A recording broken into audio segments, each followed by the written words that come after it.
autism is typically diagnosed for many people in their childhood, but for some, and as awareness grows, they are getting diagnoses later in life. And joining me now is Dr. Natalie Menendez. She is the CEO of Saginaw Psychological Services. She's also a psychologist, and she's here to talk with us about how to navigate that if you get that diagnosis as an adult. How are you? I'm good, thank you. Yeah. Now, what's your thoughts on people getting an autism diagnosis later in life? Typically, if they're diagnosed later in life, it probably means that there wasn't significant symptoms that interfere in childhood.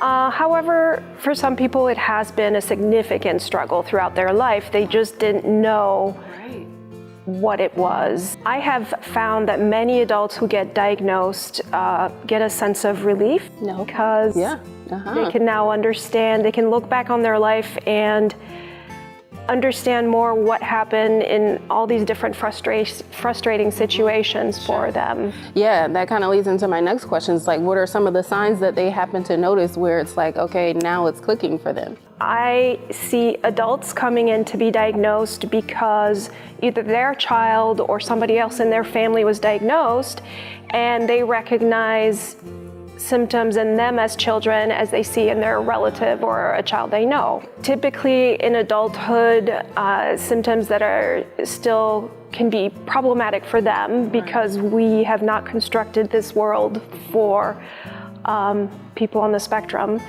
is social skills issues, sensory issues can be very distressing.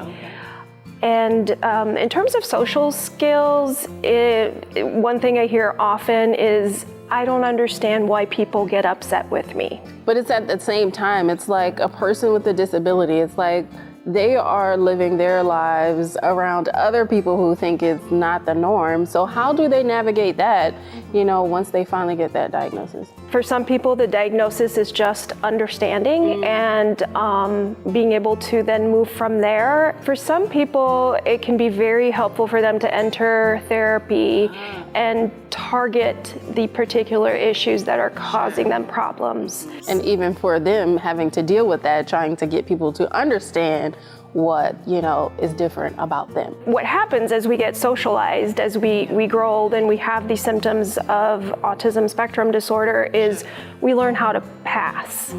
So we learn how to really hide that, whether it's like a self-soothing behavior or repetitive behaviors or even the sensory issue that can make people feel very uncomfortable. They will hide that, keep it to themselves. They've learned what they need to say in what context, but then when they're alone, they often get tired. There's something called autism burnout, where they just can't fake it basically anymore.